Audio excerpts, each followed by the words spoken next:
오늘 본문의 말씀은 히스기야가 하나님의 놀라운 역사로 말미암아 아수르에게 기적적인 승리를 한 후의 이야기입니다. 히스기야는 하나님께 부르짖으며 기도했습니다. 그럴 때 적국의 손에서 구원하시는 하나님의 은혜를 경험하게 되었죠. 그런데 그 후 히스기야 개인에게 절망적인 상황이 찾아옵니다. 오늘 본문 24절의 말씀입니다. 그때 히스기야가 병들어 죽게 되었으므로 여호와께 기도하매 여호와께서 그에게 대답하시고 또 이적을 보이셨으나. 오늘 본문의 말씀은 이 부분을 짧게 한 절로 기록하고 있습니다. 보다 자세한 상황은 이사야 38장에 기록되어 있죠. 이사야 38장을 보면 병들어 죽어가는 히스기야를 향해 하나님의 말씀이 전해집니다. 하나님께서 죽고 살지 못한다는 말을 하십니다. 이 이야기를 들은 히스기야의 심정이 어떠했을까 짐작이 되십니까? 절망을 경험했을 것입니다. 절망을 경험한 그때 히스기야의 행동은 우리가 본받아야 할 행동입니다. 이사야 38장 2절의 말씀입니다. 히스기야가 얼굴을 벽으로 향하고 여호와께 기도하여. 히스기야는 얼굴을 벽으로 향하고 하나님께 기도합니다. 그 기도의 자세한 내용은 이사야 38장 10절에서 20절에 기록되어 있습니다. 오늘 말씀을 묵상하시면서 함께 이사야 38장 10절에서 20절의 기도를 함께 묵상해 보시기 바랍니다. 온전히 하나님을 의지하며 간구하는 히스기야의 기도를 통해 우리를 건지시고 구원하시는 신실한 하나님의 사랑을 우리 또한 고백하며 기도해 보시기 바랍니다. 이 기도의 시간을 통해 동일한 은혜를 부어주시는 하나님의 사랑을 경험하게 될 것입니다. 하나님께서는 히스기야의 기도를 들으시고 이렇게 응답하십니다. 이사야 38장 5절에서 6절의 말씀입니다. 너는 가서 히스기야에게 이르기를 내 조상 다윗의 하나님 여호와께서 이같이 말씀하시기를 내가 내 기도를 들었고 내 눈물을 보았노라. 내가 내 수 안에 15년을 더하고 너와 이 성을 아수르 왕의 손에서 건져내겠고 내가 또 이 성을 보호하리라. 히스기야의 기도와 눈물을 보시고 치유의 은혜를 허락하십니다. 그리고 더 나아가 생명을 15년을 연장시켜 주시며 건져냄과 보호의 역사함을 동시에 누리게 됩니다. 그리고 이 약속의 확신을 주시기 위해 이적 또한 보여주시죠. 해시계의 그림자가 10도 뒤로 물러가는 이적을 보여주십니다. 생과 사, 그것뿐만 아니라 시간 역시 하나님의 주권 아래에 있음을 말씀을 통해 알려주고 계시죠. 이렇게 은혜를 부어주셨는데 히스기야는 어떻게 행동합니까? 본문 25절의 말씀입니다. 히스기야가 마음이 교만하여 그 받은 은혜를 보답하지 아니하므로 진노가 그와 유다와 예루살렘에 내리게 되었더니. 히스기야의 마음이 교만하였다고 기록합니다. 그래서 진노가 그와 그리고 유다와 예루살렘에 내리게 되었다고 기록하고 있죠. 하나님께서는 하나님만을 의지하며 찾았던 히스기야 왕에게 참 많은 은혜를 부어주셨습니다. 히스기야가 받은 은혜를 오늘 본문 27절부터 30절의 말씀을 통해 살펴볼 수 있죠. 많은 부와 영광을 부어주셨습니다. 히스기야가 하는 모든 일에 형통함을 부어주시며 나라 또한 함께 번성과 번영을 누리게 되었죠. 참 많은 은혜를 하나님께 받았습니다. 그러나 이런 형통함이 히스기야에게는 독이 되었습니다. 하나님께 이렇게 큰 은혜를 받았는데 그 은혜 때문에 하나님을 잊게 된 것이죠. 그 받은 은혜를 보답하지 아니하였습니다. 히스기야가 품은 이 교만의 마음은 이사야 39장과 그리고 열왕기 하 20장에 기록되어 있습니다.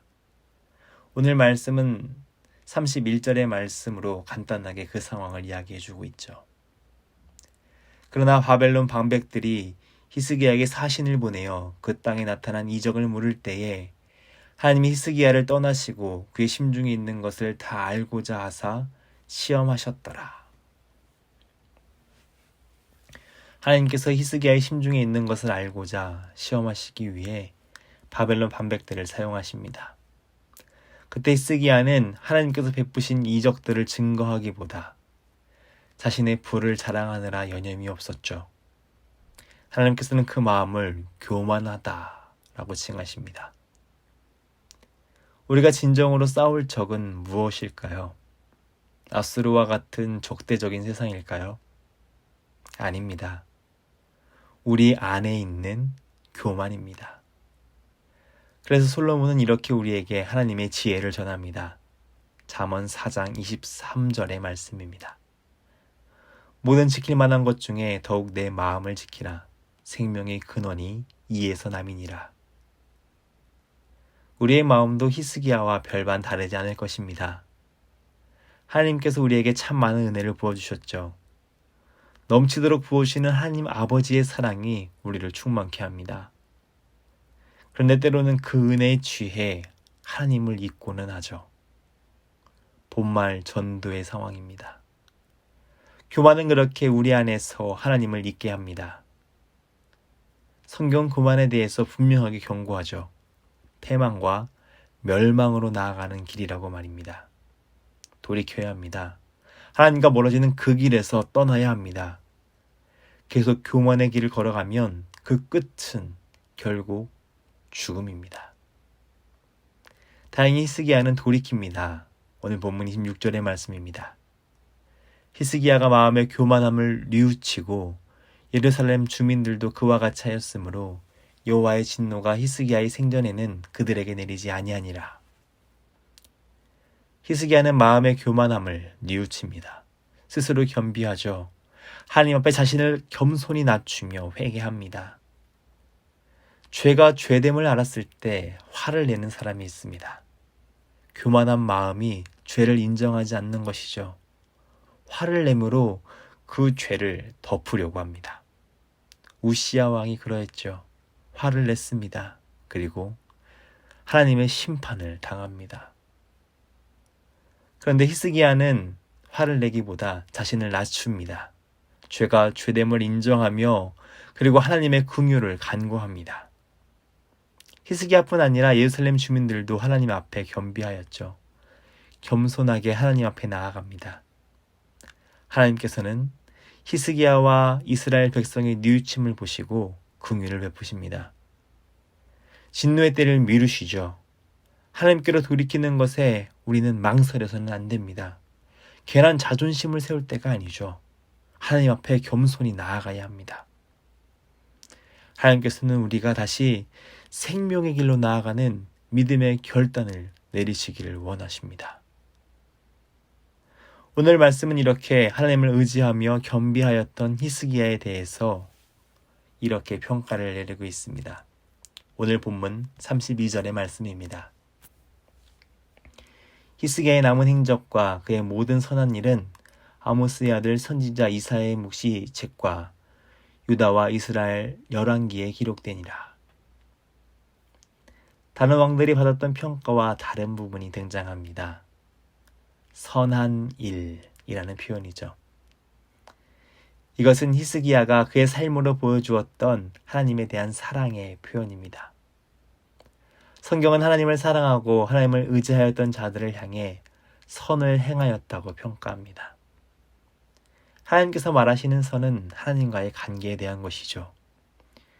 우리가 하나님과 온전한 관계를 맺으며 살아간다면 하나님께서는 그런 우리의 모습을 보시며 선을 행하였다고 하실 것입니다. 하나님께서는 우리에게도 참 많은 은혜를 부어주십니다.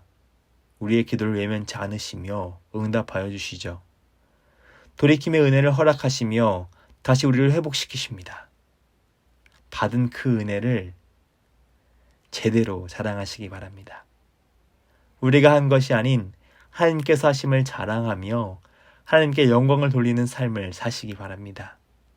항상 하나님 중심의 마음을 품으시기 바랍니다. 겸손하게 우리를 낮추며 하나님의 긍휼을 구하는 삶을 살아갑시다. 그것이 하나님께서 오늘 우리에게 원하시는 삶입니다. 오늘 하루 선을 행하며 회개와 순종의 삶을 살아가며 더욱 하나님을 의지하는 여러분이 되시기를 주님의 이름으로 축원합니다. 기도하겠습니다. 인애의 하나님, 오늘도 우리의 삶에 크신 은혜를 베풀어 주시는 하나님 아버지의 사랑에 감사를 드립니다. 우리의 기도를 외면치 않으시고 응답하시는 하나님께 오늘도 기도로 나아갑니다. 하나님 앞에 겸손히 나아가오니 항상 우리의 마음을 주관하여 주옵소서. 단 한순간도 교만의 마음이 우리 안에 들어오지 않게 하여 주옵소서. 하나님을 잊고 멀어지는 죄를 범하지 않도록 항상 깨어서 기도하게 하여 주옵소서. 이 새벽 기도로 하나님께 나아갑니다. 오늘 하루를 하나님께 드리며 온전히 하나님을 의지하는 하루가 되기를 간구하며 나아갑니다. 항상 하나님과 동행하며 순종의 열매, 회개의 열매를 맺는 복된 하루가 되게 하여 주옵소서. 사랑이 많으신 우리 주님 예수님의 이름으로 기도드립니다. 아멘.